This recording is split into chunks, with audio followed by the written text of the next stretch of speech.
Hi, everyone. Welcome to the Super Feeler podcast. My name is Lori, and I am here with Chris and Christina, which is very cute also, just the fact that your names are the same. That is the kind of thing that makes me very happy. And this is the BPD Relationships Mini Series, so I'm so excited to have you guys. First of all, Chris, where's your accent from? I'm born and raised Kansas. Kansas, okay. That's cute. I love it. It's amazing. I'm from Canada. I don't know if you knew that. So American accents are like fascinating to me. I love them so much. By the time this comes out, you have heard Christina's solo episode about 2 months ago by the time this one comes out. So I will link that one in the show notes as well so that you can kind of get Christina's background story. But Chris, do you want to tell us like about yourself at all? Who are you? What do you do? I'm born and raised Kansas. Been moved around the country a little bit to Oregon, and now we're in Minnesota, and worked retail about 20 years almost, and usually grocery and produce departments and things like that, but now I'm with Target, and that's a new adventure, and I'm there in the receiving. Cool. The receiver, yeah. Awesome. My husband worked at the Target when it came to Canada for a hot minute, and then it went under in like 3 years. Yeah. So he was there from the beginning of Target in Canada to the end of Target in Canada, and it did not last very long at all. No. Anyway, okay, so I want to know about your guys' relationship. So how did you guys meet, and what drew you guys to each other? And I don't care who starts. We met online dating. Awesome. What app? I gotta ask. Started talking. Yeah, we met on an online app. Okay. Plenty of fish. Nice. Old school. I love it. Yeah, old school. He messaged me first, and I remember I was at work when I got the message.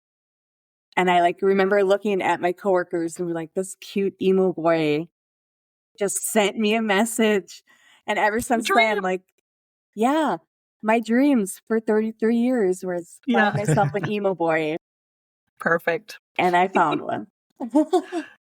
That's amazing. So when was that? Does Plenty of Fish even exist anymore?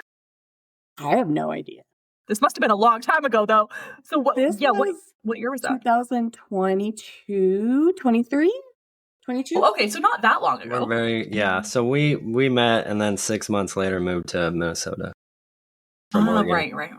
Okay, yes. Cool. So we've been here for 2 years? Yeah, a little over 2 years. And but we relationships 2.5. Yep. We met in Oregon, both out of relationships, and we linked up and really connected, and then decided to move back to the Midwest. Because that's where you're from too, right, Christina? Yeah. Yep. I was born and raised in Minnesota, and he's from Kansas, so it worked out really well. Yeah. I'm not going to lie to you. I'm like, I would need to pull up a map to know where either of those places are. I was like, I know exactly, kind of where they are, but I don't know how the proximity to each other. But anyways, so Chris, what made you reach out to Christina on that fateful day of Plenty of Fish? Probably similarities. You're like, oh my God, I found an emo girl. And what the profile says and so forth. Like, just seemed like a fit for sure. I know. I was telling Chris, I wish I had like a screenshot of what the message of the first message. Totally. Yes. Yeah. But we talked for a long time before we ever met. We didn't talk for a whole long time, but we talked for a long time. Couple weeks. It wasn't. We didn't just instantly meet each other. Like, yeah. But I would ask, like, do you want to go do something, eat something, lunch somewhere, go get a drink, go for a walk, go for a hike? Would you like to? And it was always no.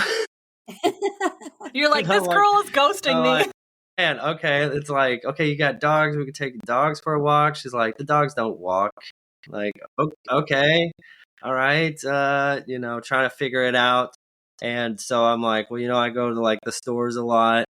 I'm like, we could always like, I could be at Target doing my thing, and then all of a sudden just randomly run into you in the candle aisle, and we could just sell some candles or something. And it's public. So there's cameras. There's AP. Like, you're completely safe. If you don't like it, you can just leave. It's not going to be a problem. So were you super nervous? Is that why you were kind of not not moving forward? I don't think I was nervous, but I was trying to like just take Be my cool. time.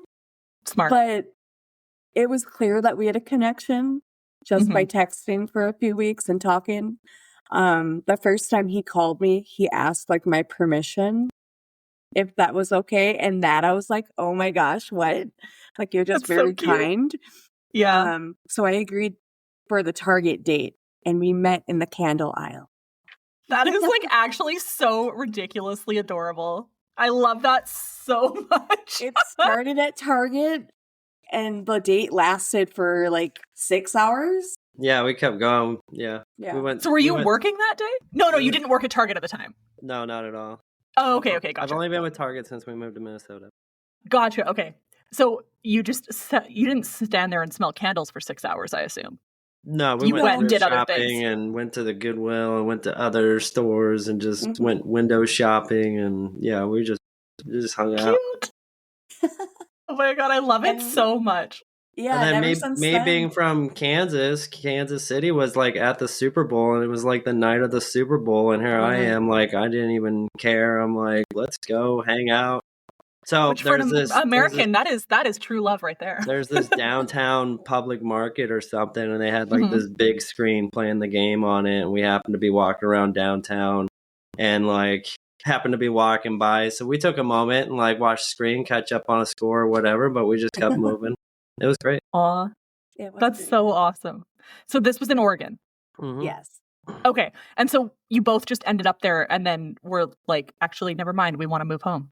It's a weird similarity. Like, I moved to Oregon with my ex-partner, and Chris moved to Oregon with his ex-partner. Seems to be the thing to do. Both around the same time, too. Both around the same time. I ended my relationship, and his ex-wife divorced, and we both worked on ourselves. And the way we met and the timing we met, it just worked out really well. Yeah. Oh, that's so cool. So how long were you with your ex, Chris?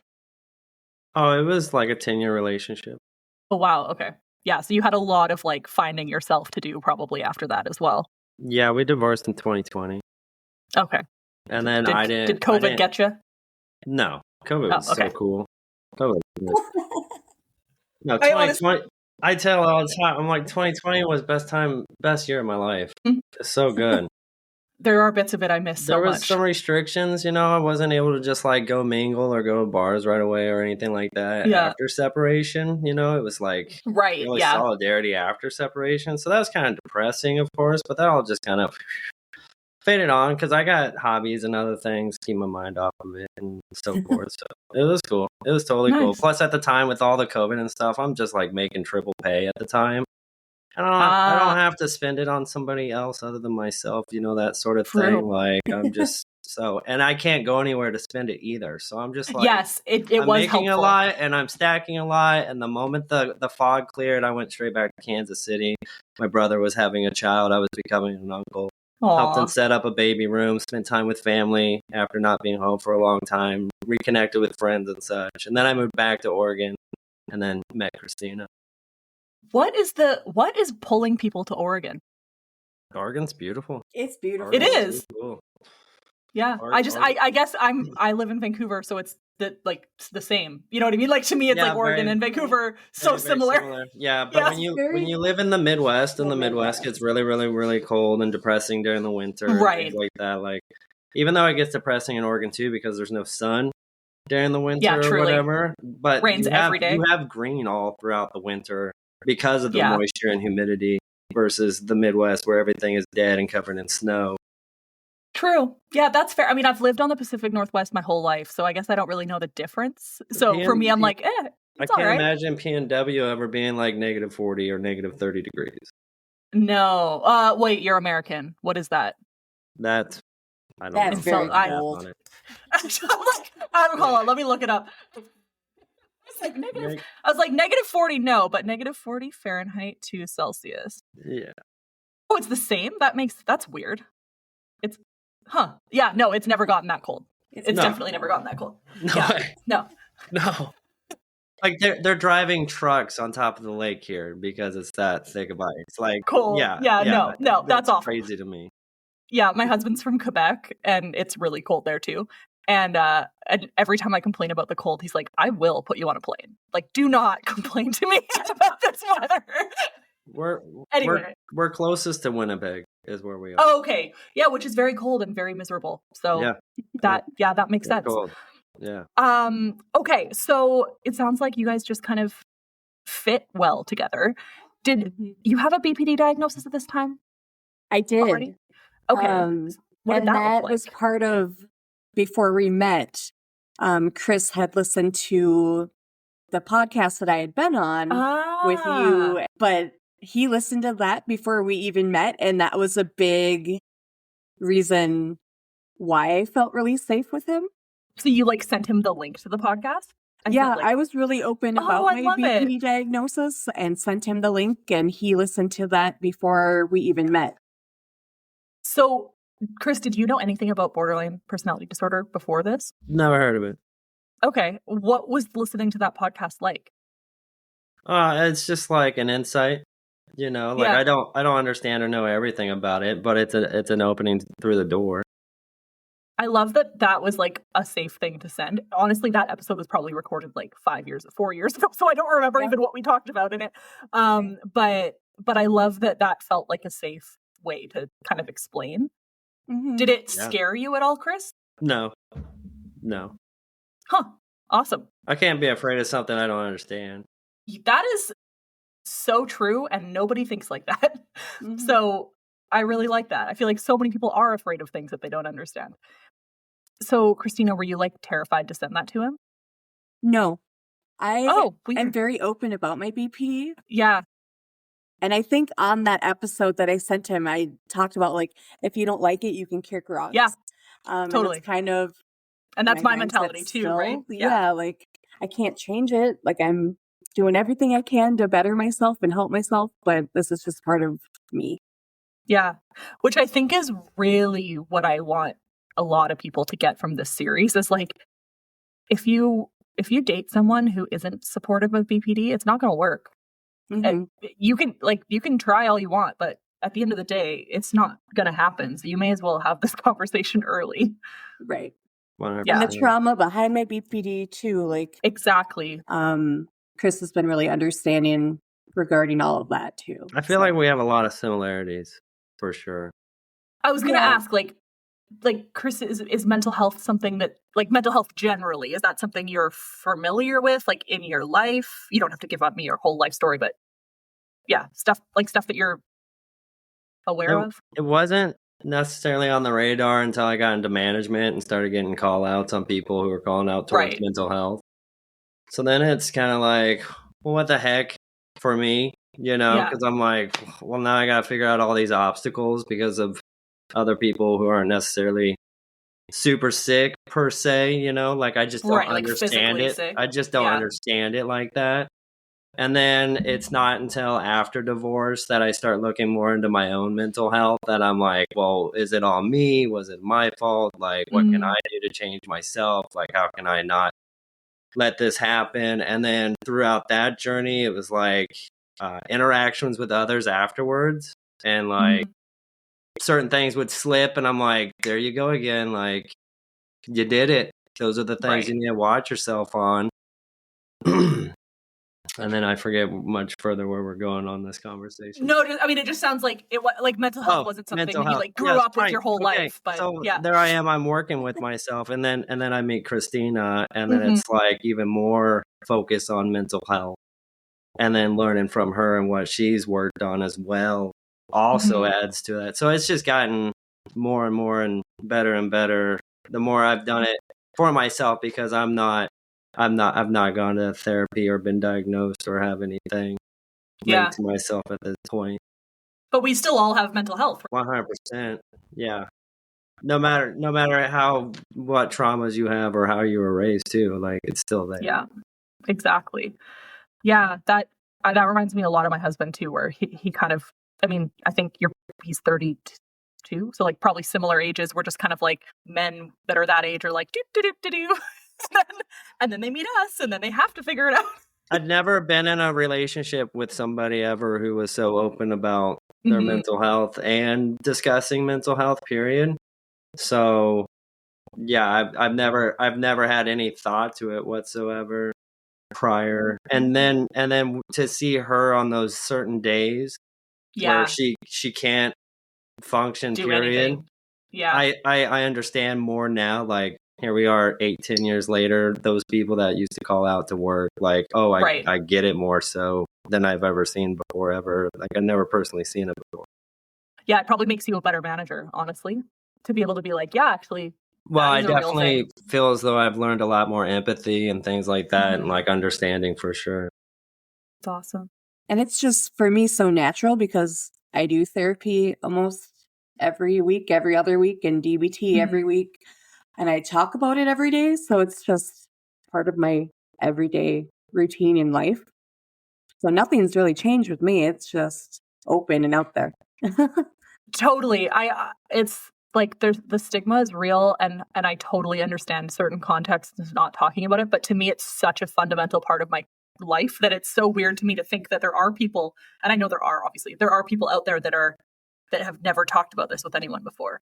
And I get messages like that saying like, wow, I've never talked about this with someone. And I'm like, wow, that's so wild because I only talk about this. Right. I'm like annoying about how much I talk about mental health. Right. Same. But I can't Yeah. imagine not talking about it. Exactly.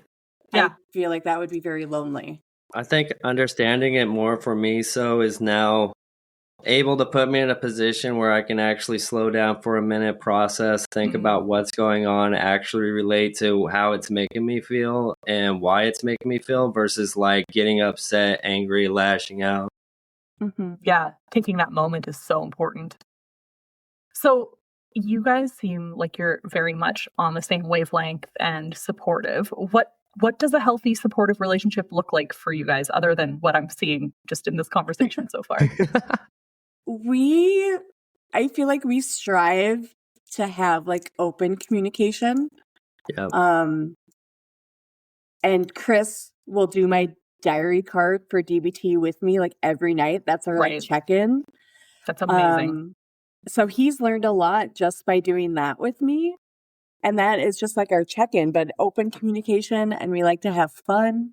I feel like it's the Like, best communication because during that process, like at the end of the day, like when certain things arise throughout the day and it's caused either between one another or certain tensions or whatever might, like I can back away from it. And then when we get to that moment during that DBT card or whatever, like what were your stressors today? Like I can discuss that moment earlier within the day that made me stressed. Like it's not your fault. Like maybe I was tired or hungry or something else was going on or whatever, but I wasn't gonna like get into it or whatever. We just diffuse the situation, go back, and then we discuss it. And, Yeah, and by then you're regulated again, right? So it's not you're not in the moment. Right. Yeah. Yep. That is honestly some of the best relationship advice I've ever heard in my entire life is to do that card together, because not only does it help with that communication piece around like things that might have come up, but it also means that there's no surprises for either of you. So Right. Christina can't be holding resentment or like self-hatred or anger or whatever for 6 weeks and then it blows up because you've talked about it already. Right. Right. That's beautiful. Like that's just like my previous relationship. I mean, it's just like you finally mention it, the one thing that's been bugging you, but it's like that one thing's been bugging you for like 3 months. Right. And then what are you going to do about it? Right. Yeah. You can't stop the thing early, which you guys could do because you're having that conversation every day. Right. I think it's nice too because doing the diary card, Chris has learned what like building mastery The skills. means. The building positive experiences, the SI, like even though he doesn't experience it, like we still go through it. But then he'll remind me like you should add that to your diary card. Like that was a building mastery or that seemed like a BPE. So he's like learning all the skills and everything. So that's really cool for me to see. Did your counselor recommend that, Christina, or did you just naturally figure that out? No, we just started. She was doing her own thing. Yeah. And then I would point out those things like because she would like forget to do it. Yeah. Every once in a while, you know. So in order to help remind her or whatever, like certain things would come up, and I'm like, oh, add that to your diary. add that to your diary. And then eventually it was so many times of me saying, add that to your diary. It's like, what else can I add to your diary? Like, so we just started doing it together. Yeah. We do it together every night, and he goes through his own emotions. And Yeah. And then there's certain times where I'm like, can we do our DBT card? Like, I'm the one who's anxious to like, yeah, need to bring it and the up. reason why is because like maybe like my anxiety or stress or something is like elevated or whatever, and I'm like, I'm ready to talk about this now. Can we?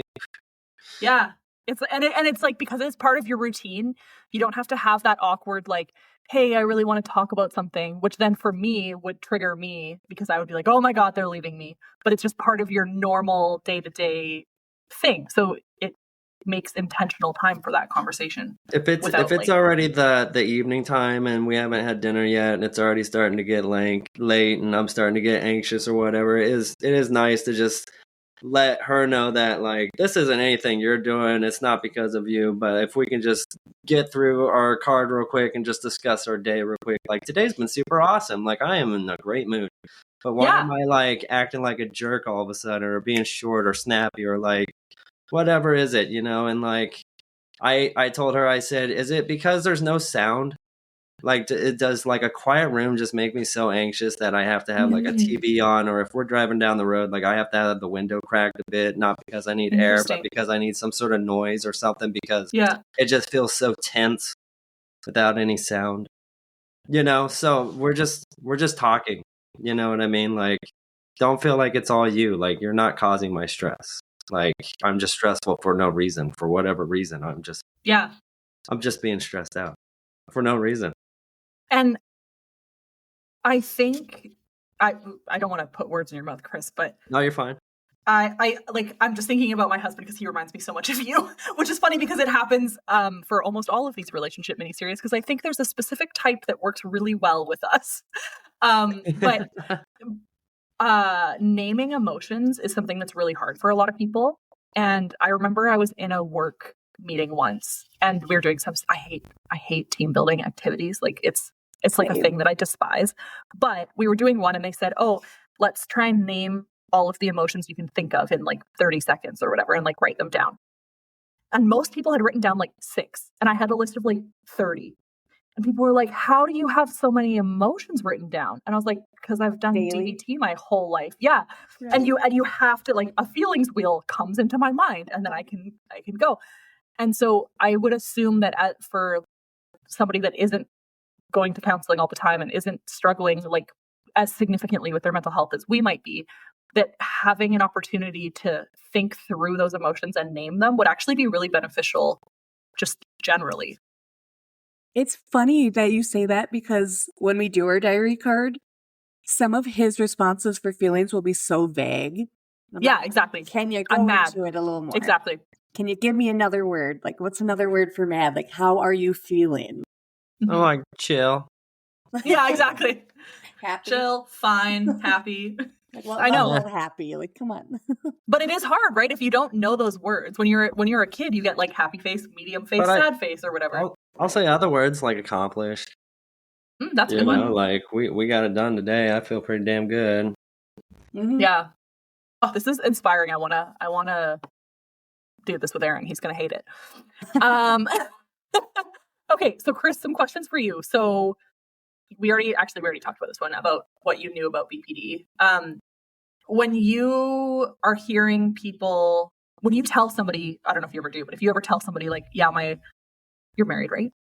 We're not. No, we're not married. You're not married. Okay. No. My partner has BPD.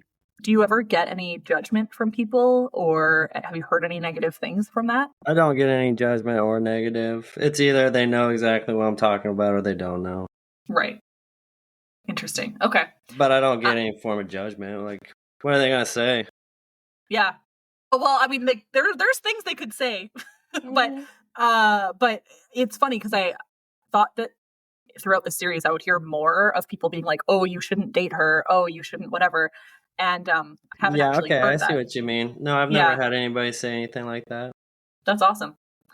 Okay, so what has been the most confusing or challenging part of supporting Christina when her BPD is off the charts? The roller coaster. The roller coaster. How do The you roller manage coaster of yourself emotion. and her during the roller coaster? Man, it's a lot of patience for sure. Yeah. And understanding. You know what I mean? Like, you don't have to know or understand everything about it, but even if you don't know, like, give it some space for sure. Like, let it pass on because they're still who they are. They're still the person you love. They're the same. It's everything you want still there, but there's just certain phases where sometimes it just gets a little hectic sometimes, you know what I mean? And sometimes that can take a toll on my own mental health as well. Yeah, I bet it does. For sure. Like if I'm like excited all the time and I want to be productive all the time and then she wants to sleep all day, sometimes that can affect my productivity. Like, Right. oh, well, maybe I should go take a nap, like. No, you should do all the housework for us. Oh, he's so good at that too. Well, I feel like it's very much, I'm sure there's days where Christina, you put in more than 50%, and then there's days where Chris puts in more than 50%, and that's the joy of healthy relationships, right? For sure. Totally. Yeah.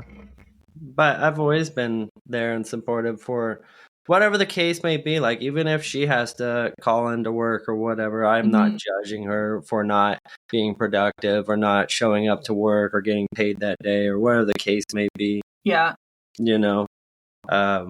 So there are certain times where that could be stressful, especially if you're not working full time or you're not making a whole lot of money and you need that support or whatever. That could be more stress and so forth. But and she was going through some job changes and financial struggles as well, and those are things that if you're committed to one another, you will work together on figuring that out together and not holding each other one sided and being like, well, good luck. Counting score.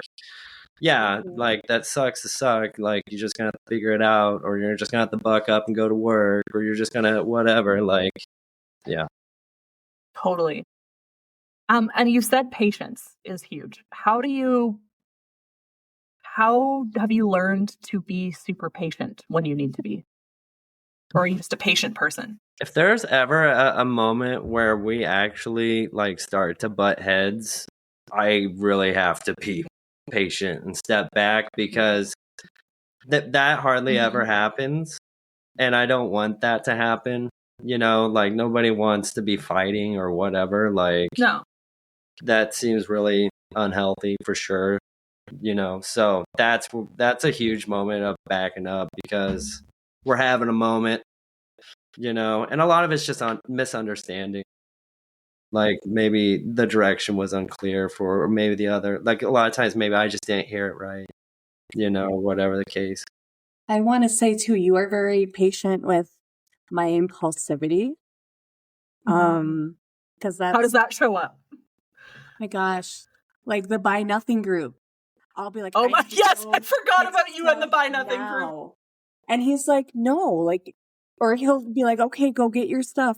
Or sometimes I'm like, you want to go to Perkins? Do you want to go out to eat? And he's like, no, we have food at home. What's Perkins? Just any restaurant. Like, do you want to go out to eat? Yeah. Okay, yeah. What's Perkins? A Midwest restaurant. So there are certain things like I have a hobby, which is it costs some money, but it's not drugs, and that's good, What hobby is it? I do scale modeling. I customize Hot Wheels. What? Yeah. That's so cool. Yeah. Oh my God, can you guys send me some photos? Because that's actually so cool. Okay. But, she really likes clothes, she might not have all the money in the world to be buying all the clothes in the world, but she gets a lot of them off the free market, and if you want to rummage in free clothes, like, heck yeah, go for it. Like, it's not that big of a deal. It's not like we have 50 bags of clothes piled up in the extra bedroom or anything like that. Yeah, you're not a hoarder. Whatever she doesn't use, she sends right on out the door again. And there are certain things that she'll pull up on there, and I'm like, it's gonna cost you way too much money to fix it, or super. And then there's other things where I'm like, that's great, like, let's go get it. Like, I will go drive you to it right now with my van, and we will go pick up that for sure. Like, no big. Oh man, if I had a van or a truck, I would be in so much trouble. It's so good because we have like we both have tiny little cars, so like we're kind of like stuck in a lot of ways. We're like, oh my God, I want that, but yeah. Erin was essentially dumpster diving today for Halloween supplies. So we had to get a new furnace. This was like last year. We had to get a new furnace, and we're having a space themed Halloween party. So we're gonna make our house into like a spaceship. And Erin was like, "So what do you guys do with all this extra metal?" And the guy was like, "Oh, we just like recycle it. It's just like in a dumpster by our shop." And he was like, "Okay, so hypothetically, so literally Erin has kept this relationship with this guy for a year so that he could today in the rain go dumpster dive at the HVAC place for the metal." And he was like, there was this giant piece. He's like, "I don't know what I'm going to do with this, but I'm going to take this." I was like, "Sure, dude, it's free. I don't care." Whatever. And then it wouldn't fit in his car. And I was like, honestly, this is for the best. Okay, I think that's awesome. And then Chris, do you, when you also said you have patience and you said understanding. So I'm sure the diary cards are a huge component of that understanding, but is there any other like reading that you've done or trying to learn more about mental health or BPD that you would recommend to others? Like I never saw the roller coaster or felt the roller coaster. And then it'd be like a week has gone by and I'm like, man, things have been kind of, what's going on here, and then she'd explain more. Like, this is how it gets, and like there was a moment where she wasn't medicated.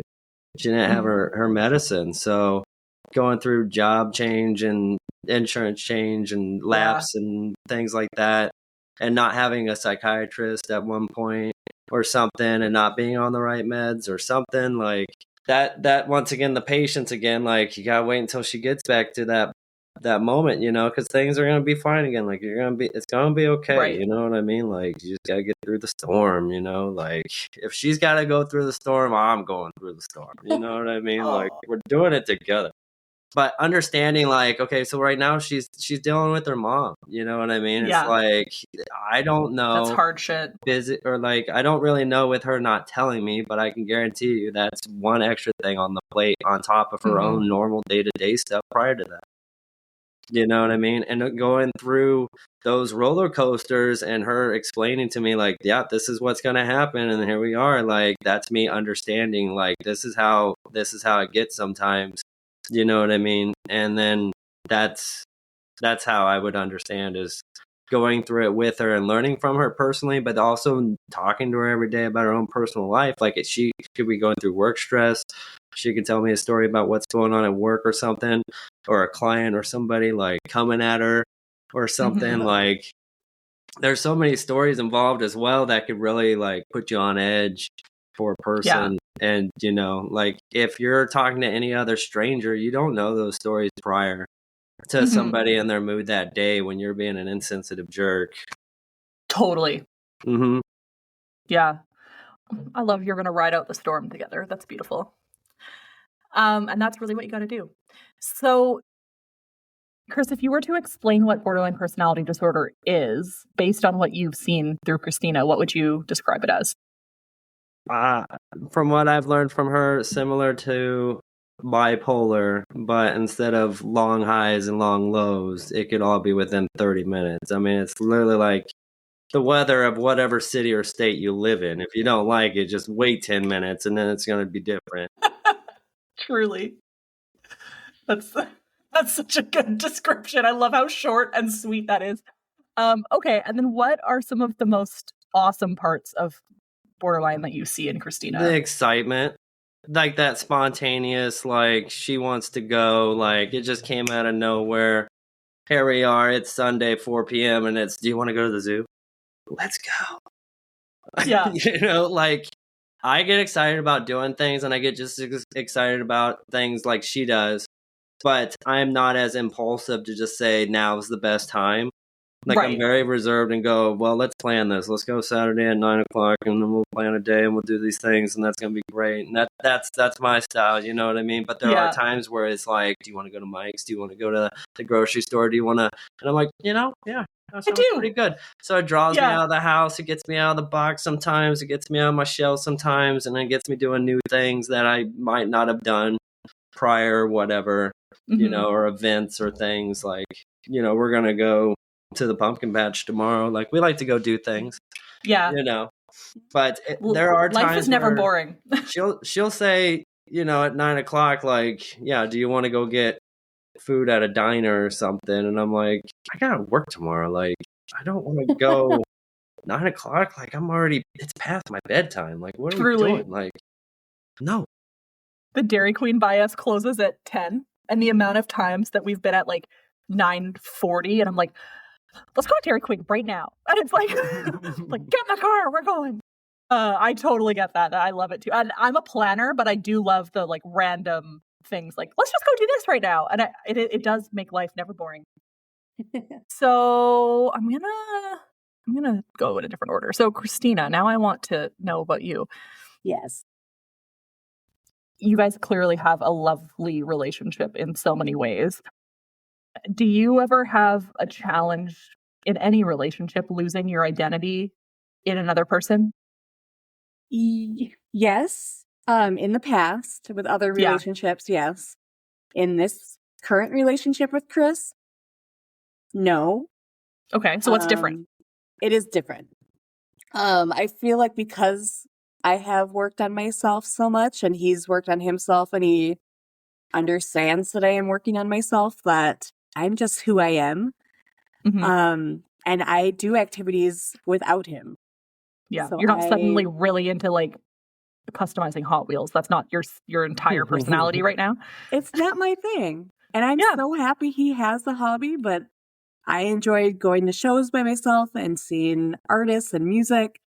Mm-hmm. And I'm like learning not to be afraid to do things by myself. Mm-hmm. And not losing that like opportunity in that time for someone else. Yeah. She's been going to big concerts, like concert events that most people would never want to go to a big concert or something just by themselves or whatever. And she's out there, she's doing it. Like if she wants to go see a band and if I have to work the next day, there's nothing holding her back. She'll either find a friend or she'll go by herself.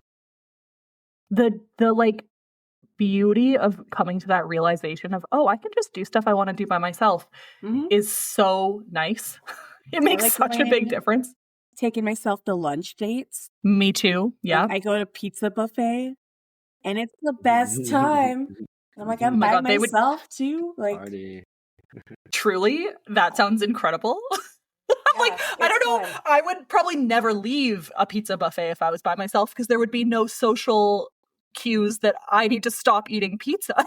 Well, when we first started dating, I would get off work really early at like 11 and 11:30 in the morning, and we would meet up and go get pizza buffet for lunch when we first met all the time. Yeah, so it's became kind of, I don't want to say tradition, but habit. Sure. I don't know. Going to the pizza buffet. That's so cool. But, I mean, I would definitely go to a pizza buffet with either of you at any time. I don't think those exist here, actually. Dang. Yeah, I've never seen one in my entire life. Now that I think about it, there's a pizza place that my grandma lives in the States that she likes going to. That's like, but it's not, the pizza's not a buffet. It's just the salad bar is a buffet.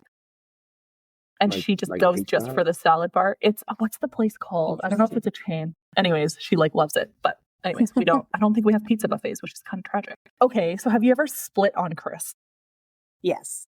Yes, okay. Yes. Can you explain what splitting is for the average person that's listening to this, and then explain what the situation was or is? Yeah.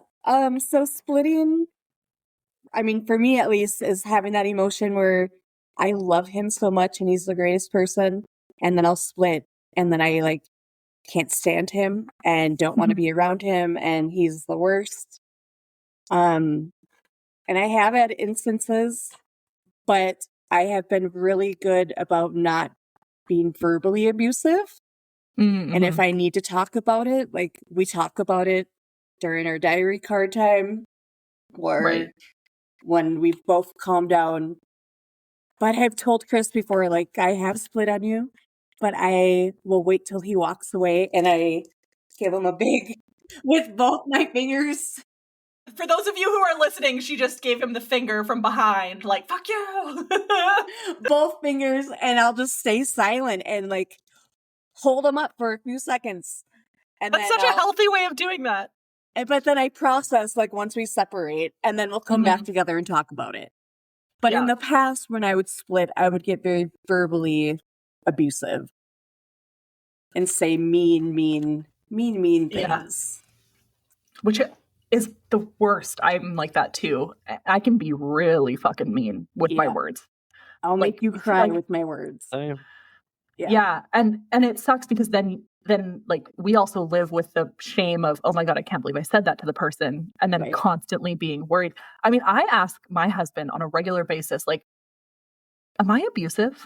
Because I've been so conditioned to think that I'm abusive that I just assume that I am. And I'm like, I don't, and he's like, no, why would you think that? I'm like, I don't know. I just want to make sure that I'm not abusive. And I just didn't know. And it's this whole like shame spiral that we go through. So after you've given him the finger from behind, does the diary card help with the reparation of that conflict? Or is there something else that you guys need to do?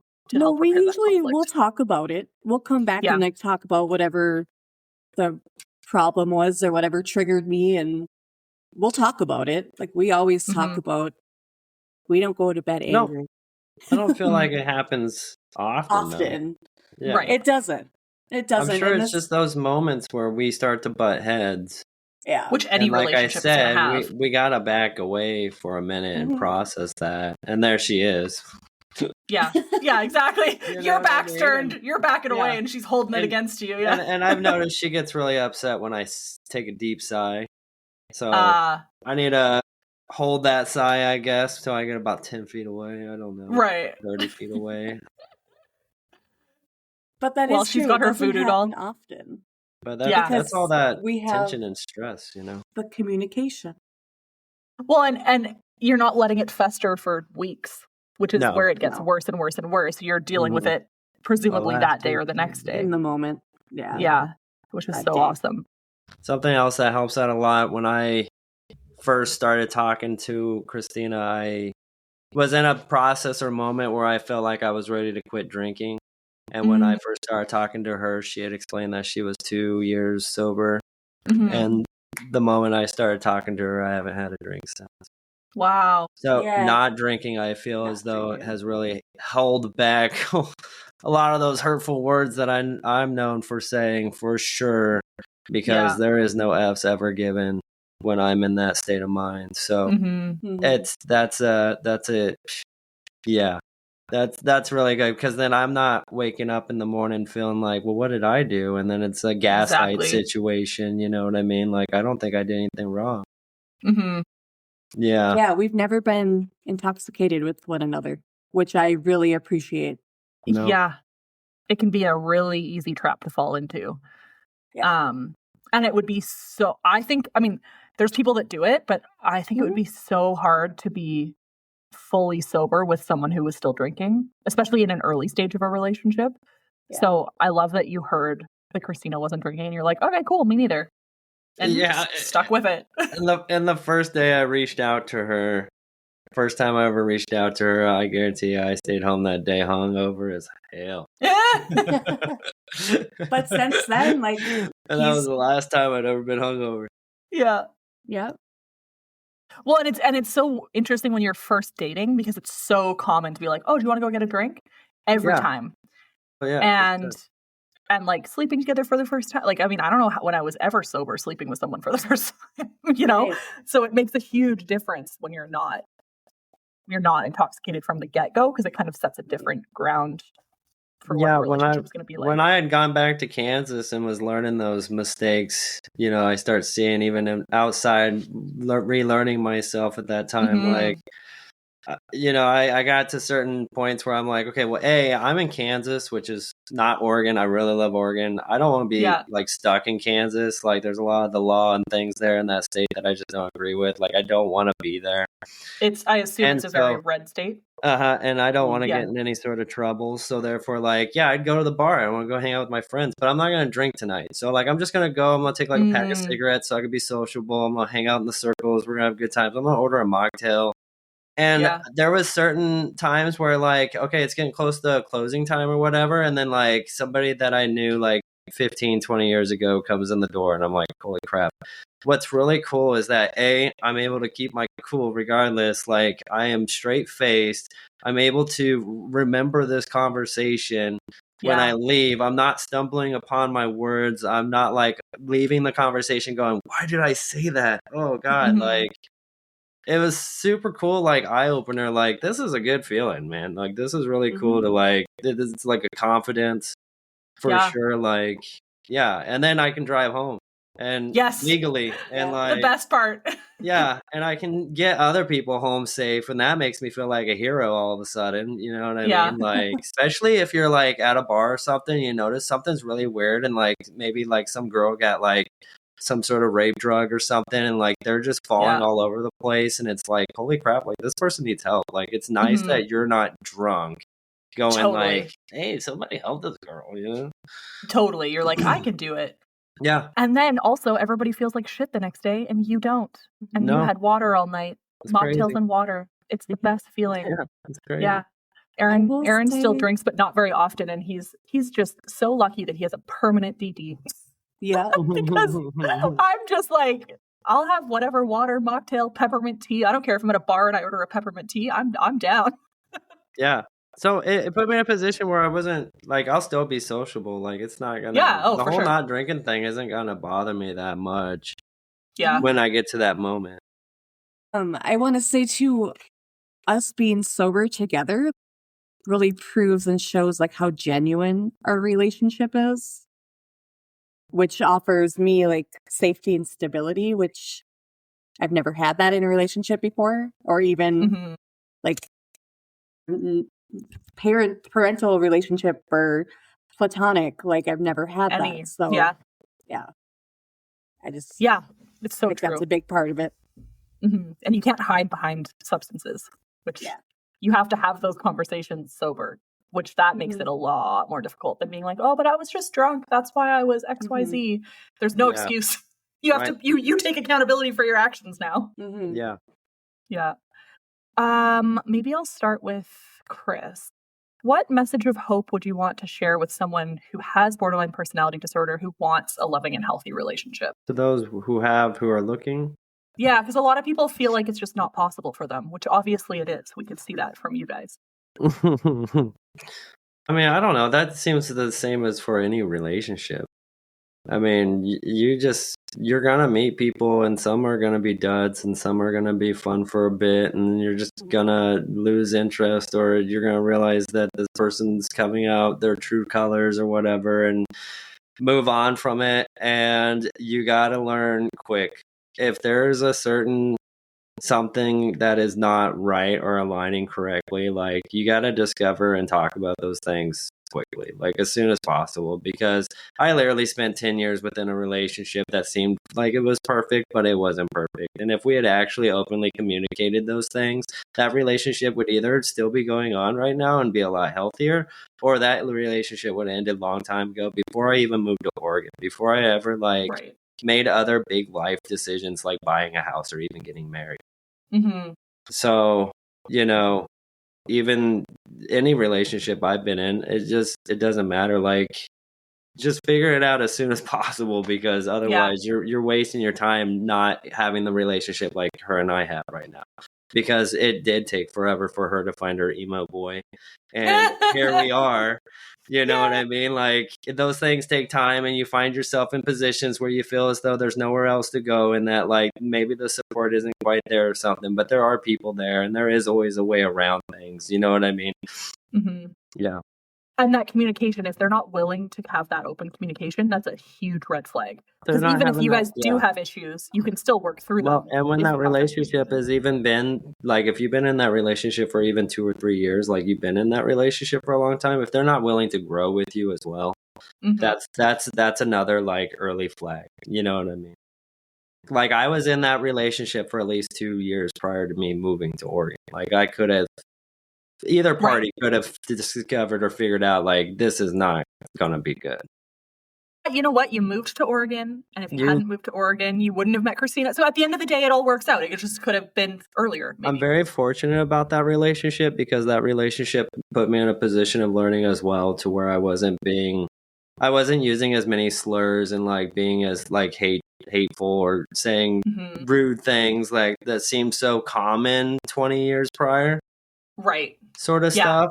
And then certain things as well, like they would always mention that I'm always talking about myself. Like, you just could dominate the conversation all the time. Like, you never look into other people's lives or ask them questions about themselves. It's all about you. And so that just I learned a lot from that relationship to take a minute and see how others are doing, man. When you call your buddy, ask them how they're doing first. Don't just call them because you're excited to tell them the good news.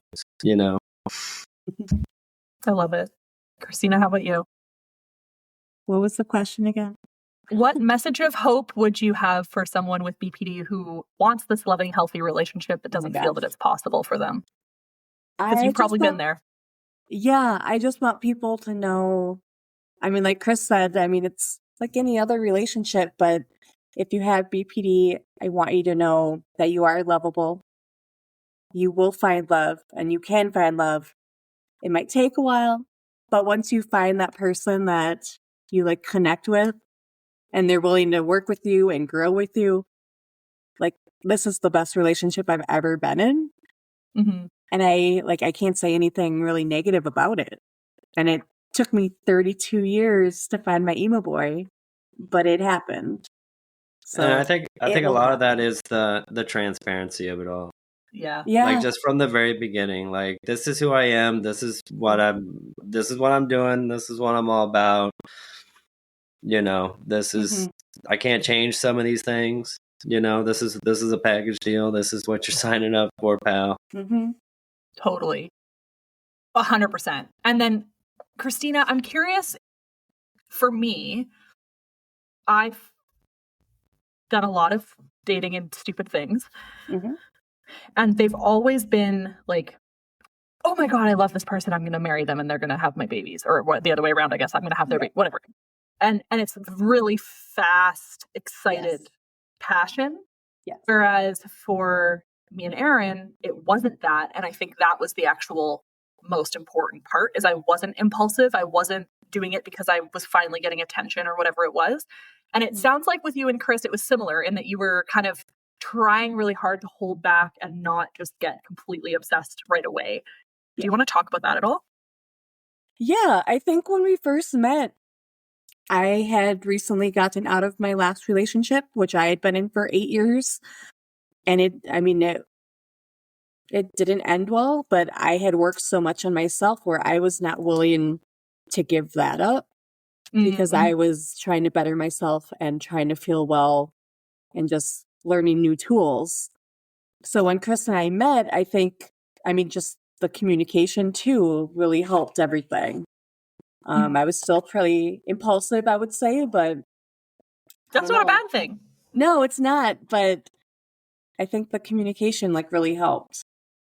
Mm-hmm. We moved 1,800 miles after 6 months of dating. We got impulsive a little bit for sure, but I had already moved back and forth across the country already 5 times. So I was totally cool with doing it again because all my stuff's still in boxes. It's easy that way. Yeah. I was nomading just for a little bit, I'm all for the adventure, let's go. And I guess for me, because I felt so stable and safe and safe and stable with Chris, that when we did move back to Minnesota, I knew that I would be with him. Mm-hmm. Right. It wasn't just a random thing you were doing. Right. Where in the past, I've definitely been impulsive. I've moved quickly with ex-partners, but I stayed in a relationship being treated like crap and not getting my needs met when things were getting rough.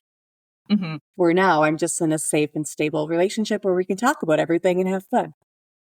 So totally amazing. Well, you guys, this is such an inspirational relationship, and Aaron is going to hate you guys for making me want to do diary cards every night. But I honestly, to me, that's the biggest takeaway is that is forced intentional communication every single day.